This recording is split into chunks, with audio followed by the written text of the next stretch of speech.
the sad part is it takes a disaster or something like this to let our humanity come forward. Like, it should just always be nice to people, except for when it comes to toilet paper, evidently. Yeah. How's your supply, everybody? I'm curious. How's everybody's supply? Sitting pretty, my friend. Sitting pretty. Oh, nice. Good. I 20 just rolls in my thing. Yeah, Sam, how you doing over there in your TP? Oh, yeah. No, I got 20 rolls. I had them going in, and I wasn't going to count because I wasn't going to do the whole, I'm not going to buy into this, I'm not going to buy into this. So finally, everybody's got too much time on their hands. I'm like, okay, I'll fucking count how many. So I went underneath the sink, and I have 20, which is pretty impressive. That's for pretty good. Yeah. 20 rolls, triple ply Charmin. I'm good for like a year. Yeah, Ooh, yeah, that's gold. Ready to yeah. roll. Triple ply. Damn. Nice. Amazing.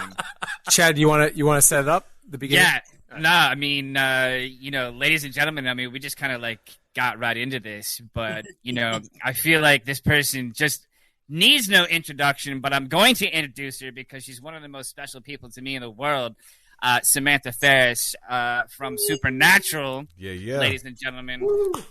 We were the thing. We were the season 2. We were Ash, Ellen, and of course Alona was Joe, and we did our thing, and we've been kind of surviving in the dead for nearly 14 years on this show. So welcome to G Crew, Sam. Thanks, you guys. Thanks so much for having me. Jeez, I haven't talked to this many people in a closed space for weeks now. How does it feel? It feels pretty good. It's overwhelming. It's like, wow, I'm talking to 5 people at once, and you guys are so close to me. You're not 2 meters away. You're kind of right there. Right there. Yeah. Crazy world right now. It's nice to have you here.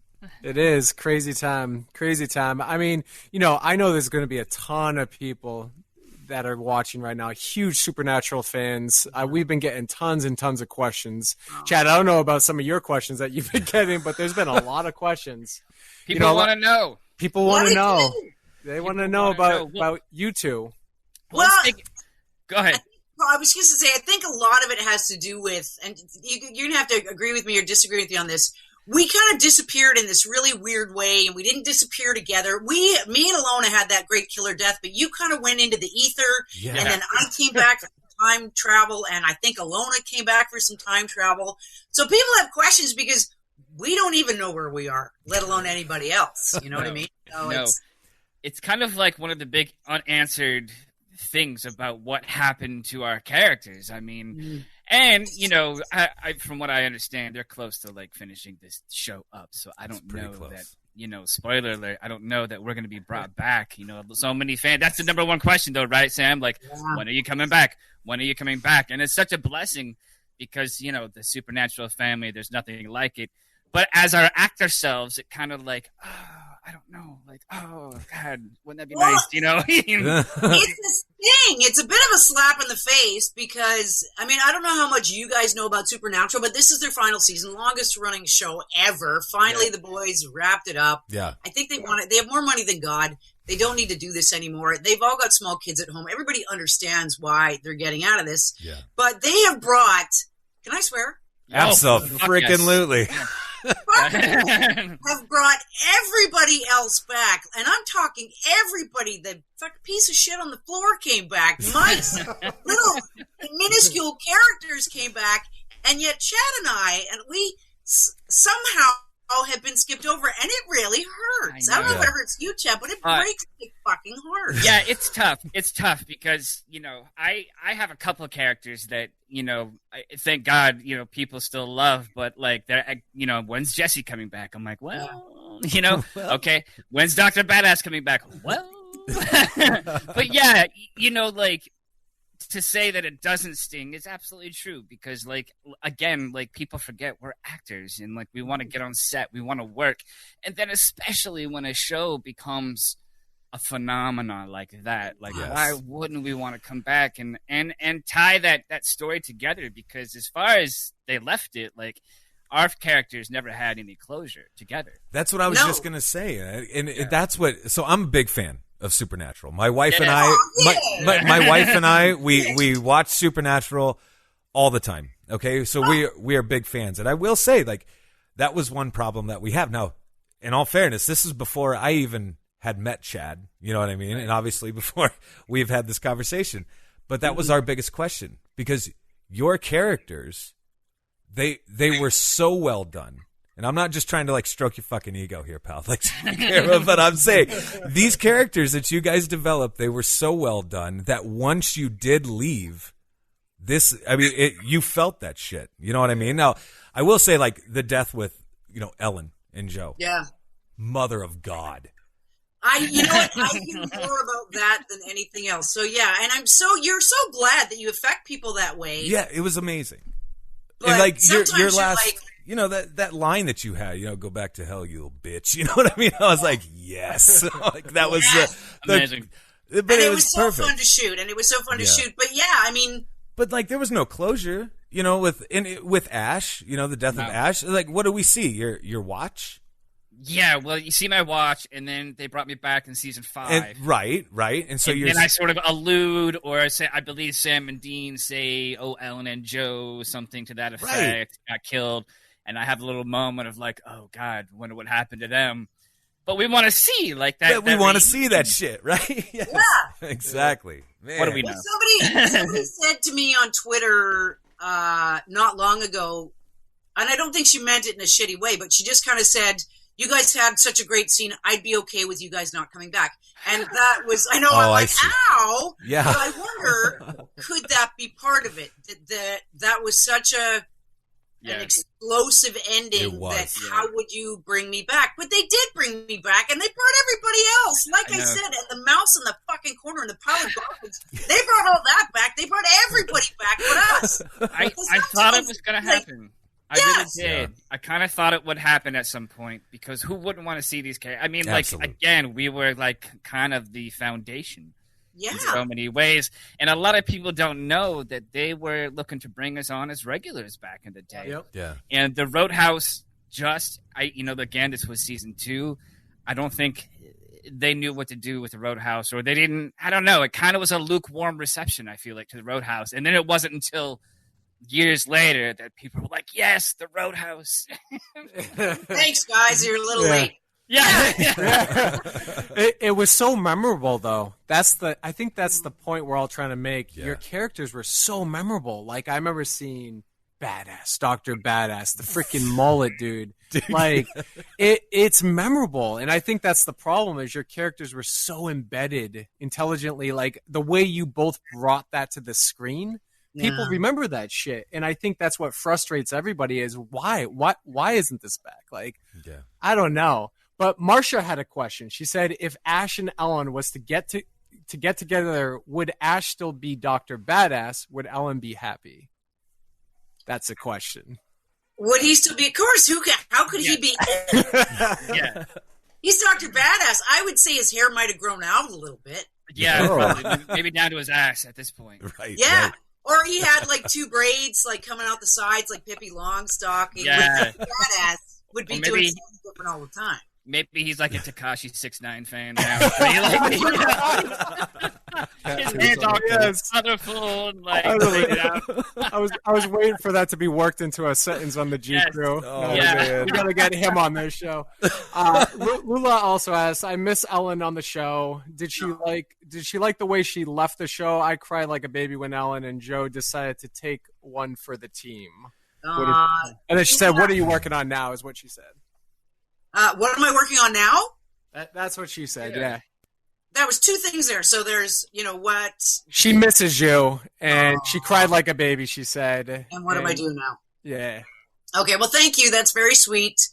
I love the way that we went out, but it was the end.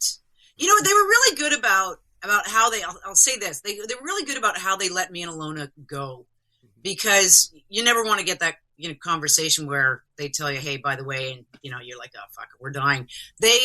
Jim Michaels, who was a producer, when we came to work one day, Jim came to my trailer and said, "Ladies, come in." Had they already told us? Yeah, I think they told us. They'd phoned us one by one and actually said, and it was pretty cool. They could have just not told us that we were rode out, but they phoned us. I think Phil Sgricia, who's the director, who directed a lot of our stuff, he phoned us directly, and then Jim Michaels and Phil brought us into a trailer, and they made a video of all the best of clips of me and Alona to She's a Lady by Tom Jones, which was, and I still have it, and it's the greatest thing ever. And I love the way that we went out. I hear that more than anything else I ever hear about my career. So I was glad that we did it, and I was glad that we had such a great effect on people. And I've never had anything quite that. I've worked a lot since. I'm doing a lot of different stuff. I'm taking the year off of acting right now. I'm still doing a bit of voice work, which is what the work I've been doing recently. But I took a little break. I mean, Chad, you can speak to this. The acting world is a very, very hard gig. And the acting part of it is the good part. It's all the bullshit that goes with it, and the competition, and you and 35 other people are going out for one role. It's like, how is anybody going to get this? And then getting close to a role 7 times and you never book one. And then working like hell one year and then not working at all for a year and a half. It's a soul-eating business. It's really difficult for waiting around for someone else to decide when you work again. You have no say over that. And it's frustrating. So sometimes you need a break. So I'm taking a bit of a break. Nice. I hear that. Yeah, we've talked to a couple of different actors here in the show, and we talk about how brutal it is, and that's, and bless people for asking when our characters are coming back, but I'm also like, we have to smile and be like, oh, hopefully one day, or just kind of like, yeah, bless, but like inside I'm like, God damn it, like, son of a fucking bitch, are you fucking kidding me? Like, honestly, it fucking does that. And I think it would be eye-opening for a lot of people to hear that, like, we're still actors, like, and they see these amazing characters that we were so it was so grateful to build, but like, inside we're just actors who want to get on set, and especially when it becomes a gigantic hit like it became. And the people that were on that show were a lot of fun to work with. Like, exactly. Those boys, you know what I mean? Yeah, they were good boys. Like, a lot of leads on shows can be real dickheads, and they hide in their trailer, and they don't talk to anybody. And usually the attitude on set trickles down from the leads. But these two, they're good boys. They were raised in Texas. Yes sir, no sir, hat off. Yes ma'am, no ma'am. And they were really kind to everybody, and they loved that crew. I mean, they've got a family. They watched kids born and grown up in that crew, 15 years or whatever. But they love their crew, and they're really close with them. And if you show up and are a dick, they'll laugh you off the set, which did happen. You see some guest stars show up and talking shit about the day calls, and meanwhile the boys know the day calls, and they're like, hey man, don't fucking talk about my people that way. So it was such a great crew to work on. And again, it's so heartbreaking because we never really got an answer as to, I mean, I don't think we're coming back. Never say never, but hey, it's over in May. It would have been over in May had the earth not shattered and fallen apart. But you know what I mean? Like, if there's still time. There's still time. But I don't know, man. Yeah, I don't think so. I know. It would have been nice. It would have been nice. And like you said, like, it's because of the people.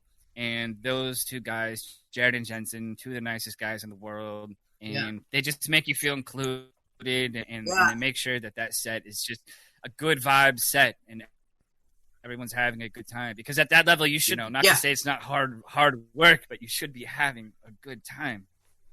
Yeah. And we may never see that again.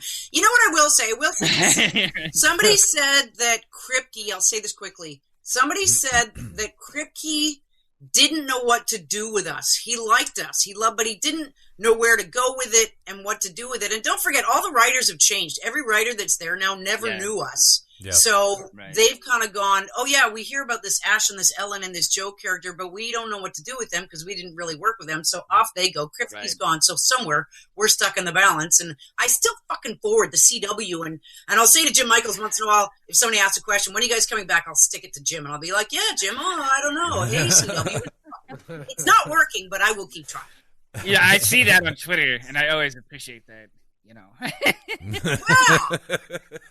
Make it hard for them, fuckers. I know.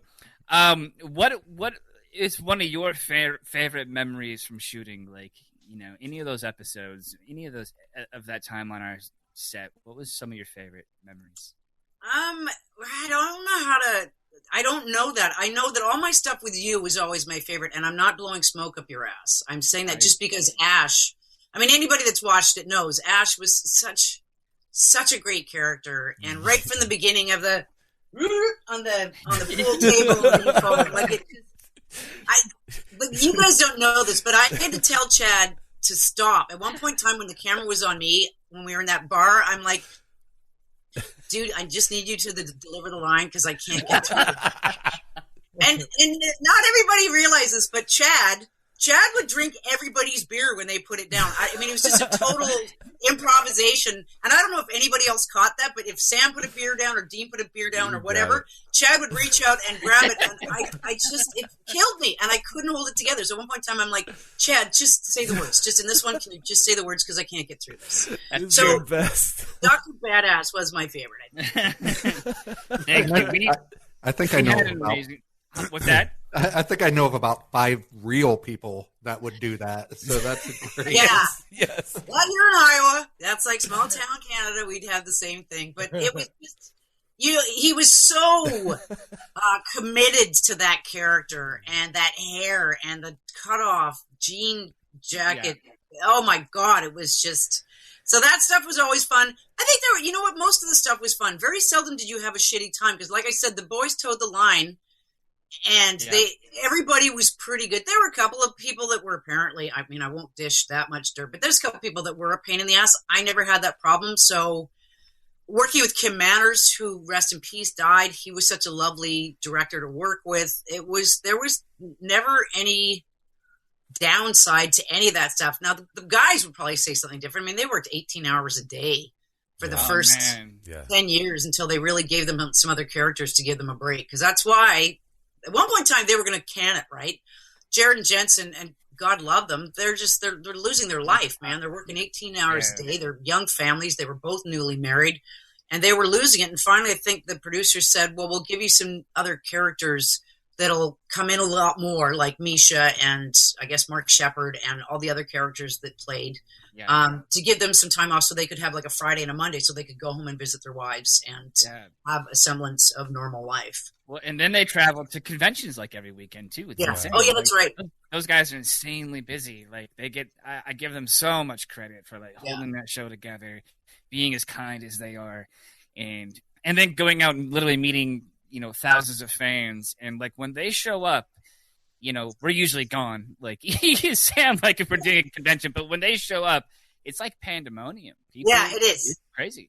Anybody that was there to see you is like, see, I got to go. Nice to meet you. You were fun. Fuck, they're gone. It's like 2 people in the auditorium, and they've already seen them, so they're done. It's like, hey, man, so you're talking to 2 people because something's going on with Jared. Do you know that they bought a plane, by the way? They bought a plane to get around to those conventions. Jared bought a plane and ordered it to the company. Like, did something. It made sense financially because I'm like, a plane? But it made sense, man, because they were trying to have a life and do all this at the same time, and it was so hard. So I ran into them at the last convention I saw them at was in Vegas, I think last year, and I'm like, how are you guys getting around? And Jared's like, a plane. I'm like, well, yeah. He goes, no, my plane. And I'm like, what? Yeah, that's that work. Must be nice. That's amazing. Oh my gosh. Yeah. Chad, what are you doing now, by the way? Let me ask you a question. What are you doing now? Are you working? Well, acting wise, man, I did a movie last year, had a small bit in a movie with Glenn Close and Mila Kunis called 4 Good Days.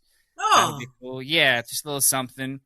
But, act like I tell people, man, acting, it's like all over the board. Like, and especially right now, ain't nothing happening. So, literally, and I usually do a lot of events to keep myself busy, but, right now you're looking at G Crew. We're building a G Crew. That's what we're doing. Yeah. How long, like when you guys were doing the Roadhouse and building your characters and stuff, it always is interesting to me, the behind the scenes, right? Because we only see it cut down to what we see on the television, down to the minutes, but how many hours were you working? What was the grind like and stuff on set? For us, it wasn't that bad. Again, you don't notice it when you're on a crew of really good people that know each other, that like each other. I mean, yeah, they were long days, especially because with visual effects and special effects, they take a long time because you don't want anybody to get hurt. You've got to set them up. They take a long time to set up. And there was always a lot of, effects and stunts and everything exploding, like the gun things. And, that took a lot of time, but it was fun to be on set with that group of people. So you didn't notice it as much. Some shows you go and you sit on set for, I don't know, 12 to 16 hours, and you're in your room the whole time, and you're just sitting there, pacing around. There was a lot more jovial, a lot more fun. You went and sort of hung out a bit, so I didn't notice it being that long. I don't know. I'd say the longest day we had, the last day that Alona and I shot our final scene where they come into the hellhounds come in and I blow everything up. Yeah. That was our longest day, and that was probably 14 hours, I think. Oh, wow. Chad, what about you? Yeah, I mean, people again don't realize. I mean, we had it pretty lucky, I think. But sometimes you can't be there all day long and maybe not work until the very last shot. Sometimes, yeah. But we were lucky. We were pretty immersive. We had a lot going on, and it was still back in the day. It was still before anything. I would love to go back on set now because our characters would be kind of like rock stars walking around. Oh God. I mean? Yeah, it's nostalgic, you know what I mean, to see these characters. So yeah, come on. Well, why not a spinoff though? Like that's what boggles my mind. Like I'm telling you, these characters are so memorable. Why not a spinoff? That's what I would do if I was producing right now, Supernatural. I'd be like, you know what? These characters weren't. It never had its beat, right? We had it, we implanted it, people remember it a shitload. I'll tell you that much. Why not spin it off and go into this Roadhouse and make it its own thing? Like that would work to me. Like that in my mind, producing wise, I take both you as characters. I just build the whole thing around the Roadhouse. Shit, that would be epic. You know what I'm saying, Josh? Absolutely, because you think about the Roadhouse itself was the mecca for the hunters. You know what I'm saying? Yeah, it was it's the entity. Exactly. Right. They went there. And that was kind of where everybody came and they got their information. They got intel and all that. And Ellen, you were there, listening to all this stuff go on. And so you were kind of the person that had all this information that was feeding it to all the hunters. It was fucking great. You could absolutely build a show off of that. Right? Just call it Roadhouse. Yep. All right, we're pitching this. We're pitching this. It. It's done. Fuck it. It's done. It was talked about. We did talk about it because we thought the same thing. And I think three things, as I've said, probably in bits and pieces. I don't think Eric Kripke knew what to do with us. The writer's room has changed 3 times over, so they don't even know who we are anymore. There was a third reason. I think so many other storylines. They did try to do a spinoff with the girls, with Jody and sisters. Yeah, that's right. And that didn't even go.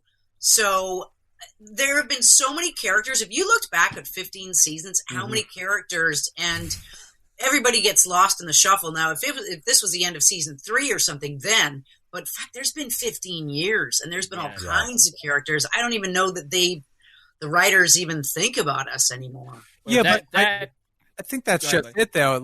Maybe it's not a spin-off in that mentality. Maybe it's its own entity, its own thing. But you develop those characters. I don't know. I'm seeing a bigger picture with you two. You develop these characters, make the Roadhouse its own thing. Yeah. You know? Well, talk to the CW about this, you fuckers. Yes. I will. Yeah.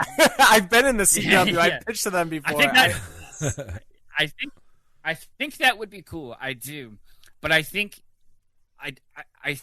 people love, and they should, Sam and Dean. When it comes to Supernatural, man, they're gonna want to see the Sam and Dean. The boys. At the end of the day, and you know what I mean. When you think of Supernatural, you think of those two guys, and I think when you try to parlay anything but those two guys, it's a tougher sell.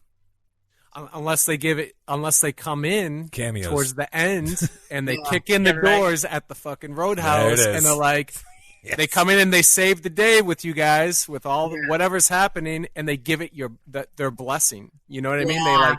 They bless you guys and they give it, and it's boom. I don't know, man. It'd be sick. Hey, we'd be in. Trust me, we would be in tomorrow. Yeah. I love the name Roadhouse ever since Patrick Swayze. Damn, that shit.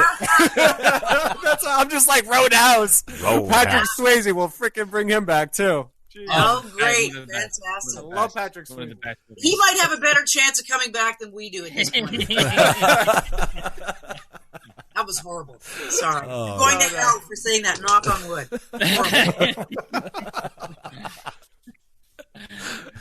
Horrible. But we love Pat. We love Patrick. I love Yeah. Patrick. Oh, yeah. Yeah, absolutely. It's great, man. Oh man. Sam, what's like some of your? We'll go completely off. Like, what's some of your favorite music? Oh yeah, let's do that. My favorite. Well, I worked in classic rock for 25. My longest career has been. I've been a radio announcer since 1991, and however much. What is that? Is that 29 years? What is that now? It's a long time. It's a very long time. Yeah, it's a while. Yeah. I've been through it all. I've done the whole eclectic. I would still say classic rock. I still adore classic rock. I mean, I don't want to ever play the Guess Who. I mean, I overplayed so much stuff. If I hear Stairway to Heaven one more time, I will hang myself. But I still love classic rock. I'm really a modern rock gal too. I love the Brit. Like my favorite bands, I would say, if I had to say three right now, if I had a gun to my head, it would be Oasis, Dave Matthews, Nice. Dandy Warhol's, AC/DC. Like, it's really vast. The only music I don't really know that well is country music. I really have no massive knowledge of country music, and I was too old to get into rap and fucking speed metal. I'd rather drink my own urine than listen to that stuff. But I would say it's a combination of a vast array of, soft cell. Like I'm 80s, right? I was New Order and Depeche Mode. I love Depeche Mode, and I can go all over the place with that. Dang. But yeah, mine's sort of all over the place. What about Kudos to Chad? you. Like, Nice. kudos to you for bringing up the Dandy Warhols too. Jesus Christ, I haven't heard that in a while. That's amazing stuff. I was listening to them today. I That's did great. a walk today because I have to get out of the house or I will implode. Yeah. And on it's funny, what I listen to, it's everything from, like, don't judge me, but Katy Perry's on there. Like, I've got one Katy Perry song just because it's a good workout song. Yeah, it's but eclectic. I've got all kinds of Dandy Warhols on there, and I'm trying to think what else is on there right now. You said Ace of Base? Ace of Base No, too? definitely not. Although one of the songs might have made it, and like Roxette, I think I learned Roxette yeah. a long time ago. Terrifying, but That's good stuff. yeah, mine's kind of all over the place. But you guys are a lot younger than me, I would imagine. Do you guys all listen to what you grew up with, or do you genre out? Do you like the Beatles and the Stones and NWA and Damn I right. like everything. Everything. Yeah. Yep. And then I got introduced to I never got into country, but I got introduced to a man called Bobby Mackey's. And Bobby Mackey is one of the greatest country music artists just because he's different. You know what I mean? He's a storyteller. But yeah, I mean, I grew up in the 80s and 90s rock. I love Bad Company, Creedence Clearwater. Yeah. But yeah, I grew up into the hip hop genre and all that stuff. My sister shoved a Compton's Most Wanted tape in my face, so that's kind of how I got into the rap game. I was doing drive-bys on my bicycles. Yeah, nice. Good work, buddy. Good work. Yeah, I know. Little things in your spokes with a little color. Yeah. Little big little Snoop Dogg bike, That's right. Gin and juice. Yeah. Chad, you too, man. You like rock, and you're always doing karaoke. Yeah, but like everybody here, I think I love the 80s. You can't go wrong with some 80s music, even some 90s these days I'm putting on. I like it all. I mean, not all. I'm learning about metal through you guys. A couple of you like Johnny loves metal, right? You're a big metal guy. You love some Absolutely, metal. but I love metal, especially when I'm working out, just to get that anger out. But literally, like 2 days ago, I listened to Time After Time by Cyndi Lauper like 5 times in a row. Yeah. So don't judge, man. No. It's a beautiful song. It's like one of the most beautiful songs I've ever. And like Rick Schreck was saying, I want to hear a beautiful song, and I want to hear not this metal dude singing me a beautiful song. I want Cyndi Lauper or whoever. But yeah, you can't judge music. Music's like judging somebody for liking the color purple. You know what I mean? Yeah. Everybody's got their own thing, and thank God it's like there's every ugly dog has an owner. There's every kind of music that's got a fan. So no one's ever, it's like, I won't even say what I was going to say. That would just be me. But same thing. But thank God that everybody likes something. There's a little bit of something for everybody to go around. And you know what? Cyndi Lauper, I loved Cyndi Lauper in high school. There was one song she does that I heard it the other day, and I'm like, oh my God, I love that song. I could sing every word on it. And you're like, I haven't heard that in ages. I know. And who did I hear the other day that I was, One of my favorite songs, Frankie Goes to Hollywood, The Power of Love. I tell you guys to go and listen to that when we're done. If you listen to that cranked in your headphones, it will put the hair up on the back of your neck. It's one of the most powerful, beautiful songs I've ever heard in my life. And it's Frankie Goes to Hollywood. Yeah. And it just takes you back to that time. Yeah. You can almost smell those smells when you were a kid and that feeling. And it's just, that's what I love about music. Yeah. What smells, Johnny? what traumatized you, Johnny? Yeah, so for me, it goes back to coconut smelling suntan lotion because all these songs were played at the swimming pool. You know? Okay. All right. Johnny, I just pictured little Johnny like from the movie Sandlot, and he's trying to get like just flexing the lifeguard to put the the lotion on him. That's totally what I pictured. You in Sandlot, man. So this is a story I've never told anyone. Here we go. Here it is. Something to do with sin. Just a second. I want to make sure. I want to make sure this sticks to the tape, buddy. Okay. It's not even that great of a story. Get those sound effects ready, John. Yeah, I was at that swimming pool, and they're playing music, and I'm just sitting there like, blah, I hate this song. This is stupid. And they put "Man Down Under" by Men at Work came on, and I jumped up and I screamed, "I'll swim to that!" and like went back to the big dive and just belly flopped on the water. But it's like that song pumped me up so much. I'm like, I'll swim to that. I'll swim to that. And I don't even know why I remember this. It's like you said, music takes you back, right? Smells take you back. Sounds take you back. You guys all remember the music you listened to when you graduated from high school. Every time you hear the song that you guys listened to at your grad time, you will never, ever, no matter how old you get, forget that will take you back to grade 12.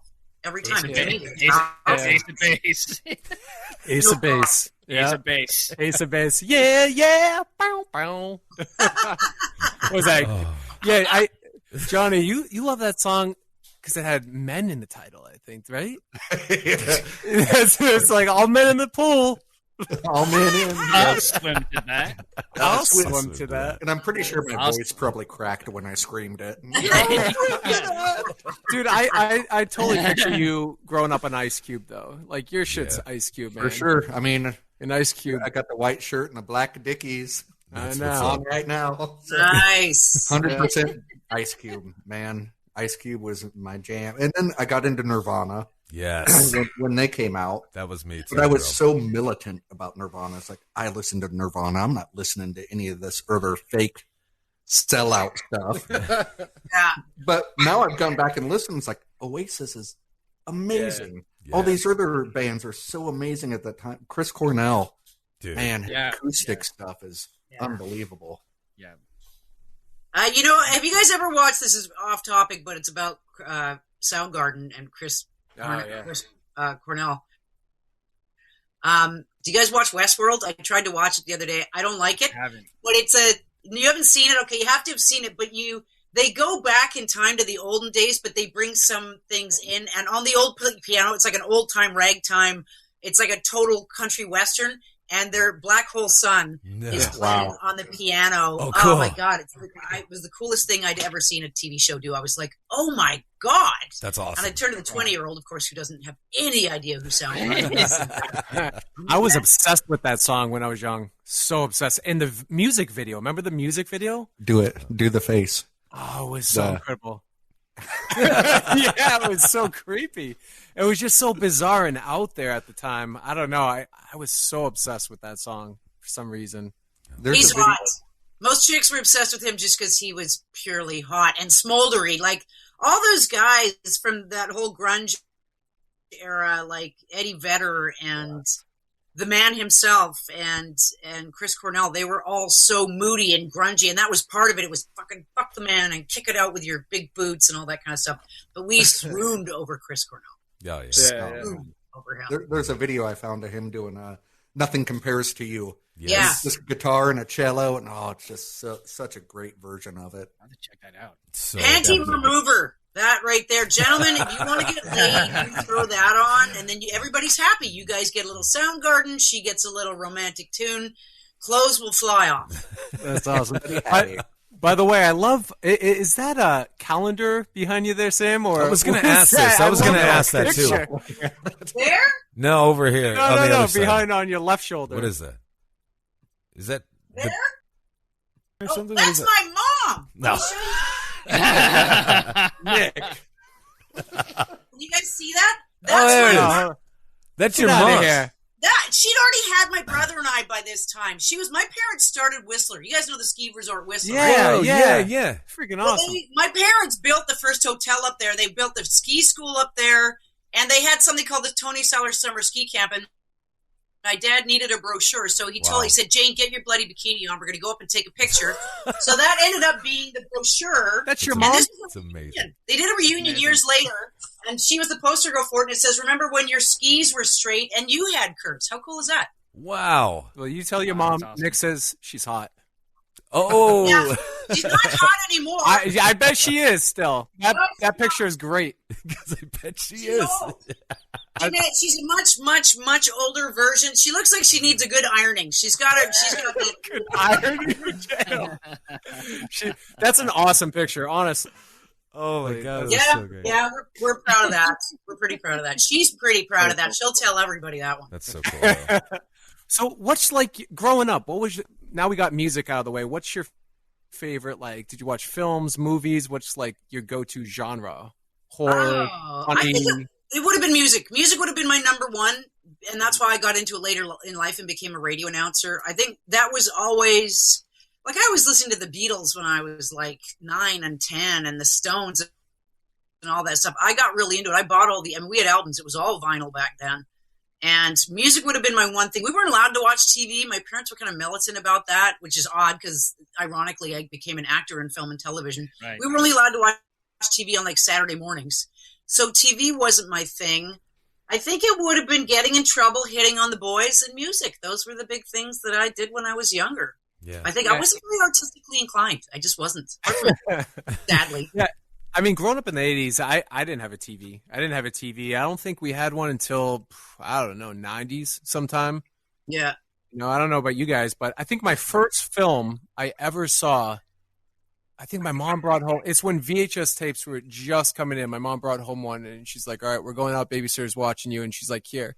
And I thought it was going to be like some badass movie. It's E.T. She hands me E.T. And I was the first one I saw. I thought it was going to be Predator. I wanted like Predator or something crazy at the time. You're dissing E.T. and No, I love E.T. I love E.T.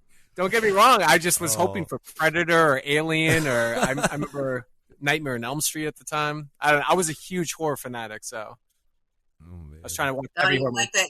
I think the first movie I ever saw, my dad snuck my brother and I into Star Wars. That's the first one I cool. remember.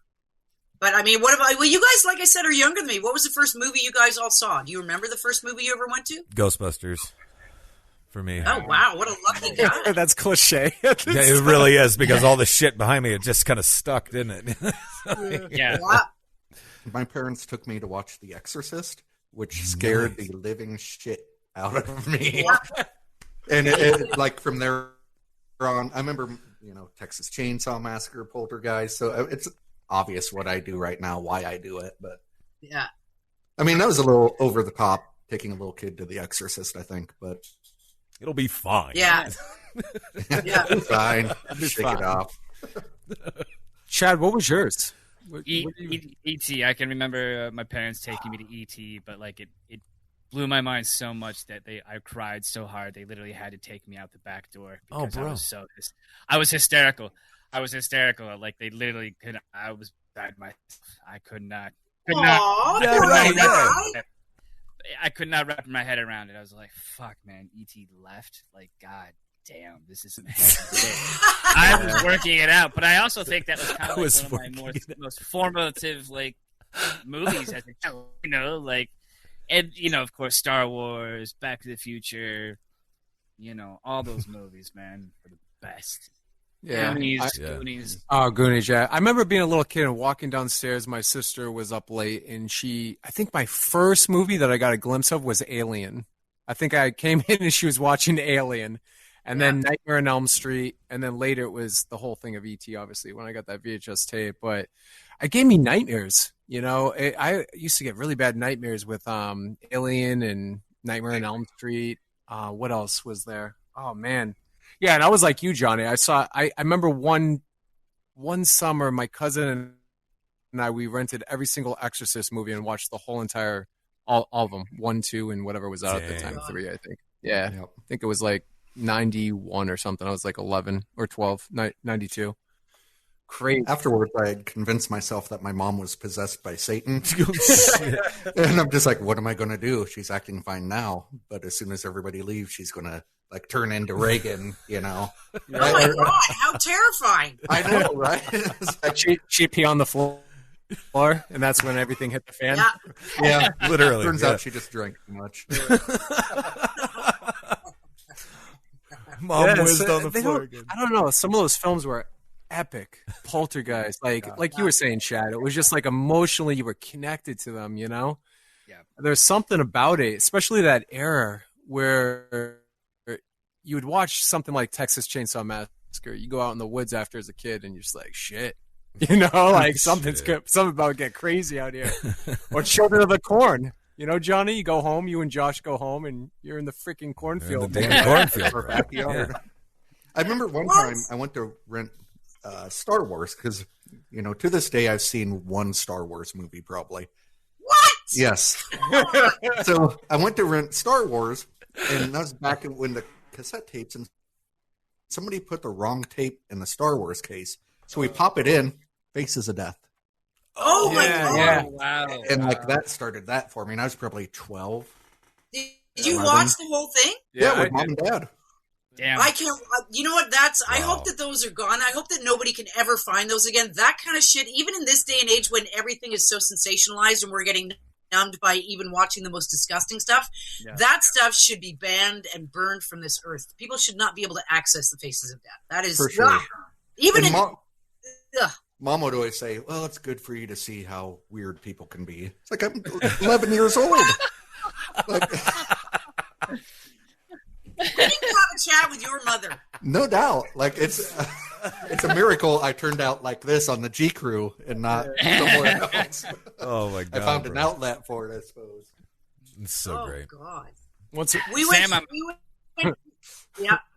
Oh, go ahead. No, go ahead. What were you saying? I was just going to say to tack that off. We went horror movies. Maybe it's different for guys. You guys don't get scared, but we unfortunately watched. Do you remember the Blair Witch? Yes. Project, and it was the first of its kind. It was, it was real TV. It was brilliant for what they did. They made it for like $150,000. It turned into this huge master, and that's where Paranormal came from, and blah blah blah. But we went camping 2 months after we saw the Blair Witch, and it absolutely ruined, and I'm not joking, it ruined our camping trip. We couldn't pee. I would pee 4 feet from everybody else. We didn't care if they saw. Nobody would go to the bathroom. The nights came, the guys would be like, Josh! And we're like, that's not funny. Some of us sat in the car. Girls cried. It was horrible. It was absolutely horrible. You're absolutely right, though. That movie was absolutely iconic and groundbreaking for what it did. And I remember for a year before they even released it, they started a website. And on the website, there was like the missing posters and all that stuff. Like, you actually thought these people had gone missing, these film students, right? And even then, like a year after the film's release, they were still under an NDA where it's like, you can't say a fucking word. You can't even show your face in broad daylight. Everybody thought this was real. Fucking brilliant. Exactly. Yeah. And then the two kids came out on the MTV Movie Awards. Remember that? Or the two directors. That's what it was. Yeah, the directors. Or the three actors or whatever. Mm-hmm. They came out and they're like, oh shit, they're actually alive. Everyone was like, what's happening? It was awesome. Oh, they found them. They found them. Amazing. Yeah. But then they did a second one and third one, which terrible. It was shit. Total shit. No, I think you had to stick with the first one because, like you said, it was iconic. It was the first of its kind. It's like, okay, it's already blown. It's already the whole hype was that you didn't know if it was real or not. Yeah, and it started that whole like found footage thing, which is so sexy. You know, I love that. But crazy, crazy. Now there's too much of it. Too much of the found footage. Yeah, now it's everywhere, right? It's not so sexy. Yeah, it's everywhere. Now it's done with the sexy. That's a total to tape right there with Josh. No, I'm gonna cut that out. Sexy. I'm gonna cut that out. Cut that out. But Josh is like, let's watch the Blair Witch tonight. Pulls out the old VHS. Yep. Oops. Whoops. Porno. Whoops-a-daisy. Wrong one. Found footage right there for Josh. The found footage. Oh my God. I'm hoping there's a TV show that will cast us again so we can work together again because it needs to happen. I know. How are we going to do this, though? How are we going to work this out? I can't ghost hunting with you. That's the closest that you and I have gotten to be on screen together. And now this I know. The last time I saw you, you came down and we went and did a ghost hunt, a badass celebrity ghost hunt. Yeah. And we went into that room and we had quite a bit of ghost. It was a crazy night, wasn't it? But that's the last time. Is that the last time I've seen you in person? I guess. Yeah. It is. No, wait, no, it wasn't because you and I filmed the Hollywood show. Was that after that? Yeah.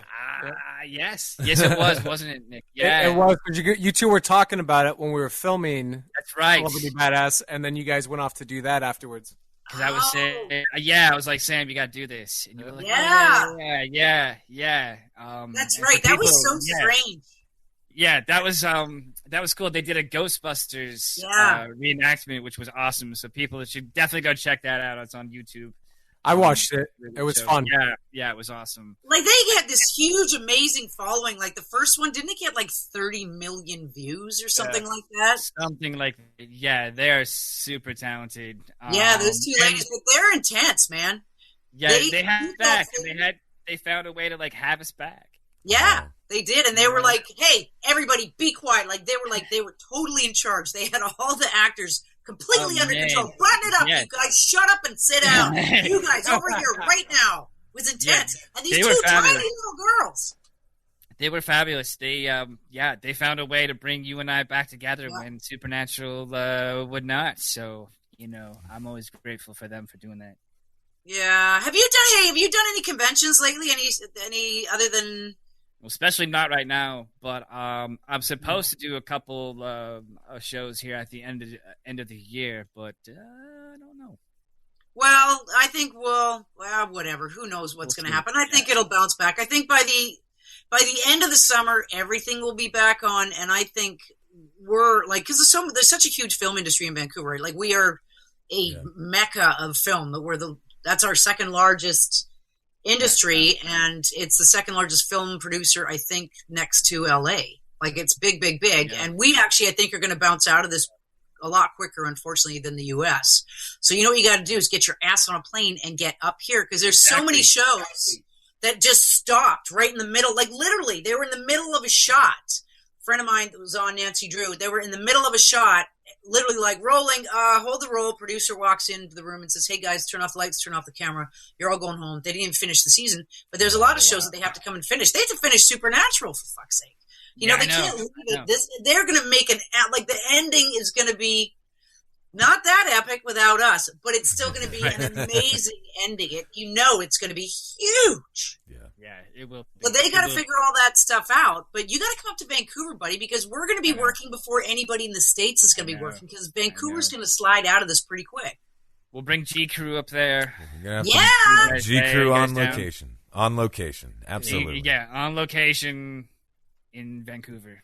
Yep. Has any of you ever been to Vancouver? No. I haven't. I'm ready. It's really you have I've never been. Wow. It's awesome up there. It's beautiful. It's the Northwest. I mean, it's just like, I don't know. People are awesome. I love Vancouver. Yep. Yeah, it's pretty. It's laid back.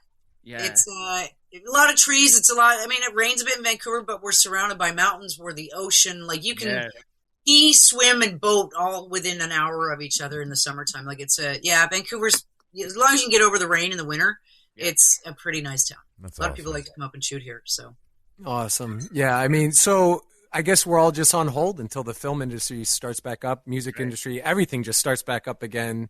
Yeah. So we shall be up in Vancouver in the near future. I would love to bring G Crew up there. I mean, obviously all of us would love to be there, and we'll start our own freaking Roadhouse. That's right. Yeah. Like we'll start our own Roadhouse. We'll just launch our own show called The Roadhouse. I love it.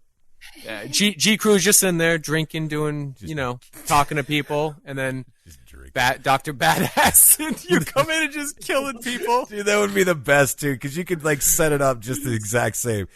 There's Chad on the pool table. Time to close it up. Okay. I picture just like drinking like a beer out of a huge stein glass, and I'm just like this, and all of a sudden you just bullet flies through it. Shit, I'm like, oh, shit just got real. Yeah. Right. Yeah. We're gonna make our own roadhouse. I love it. Oh yeah. Sam, you rock. Ash wouldn't blink. I know that would be. He doesn't blink too much, old Ash. No. I always.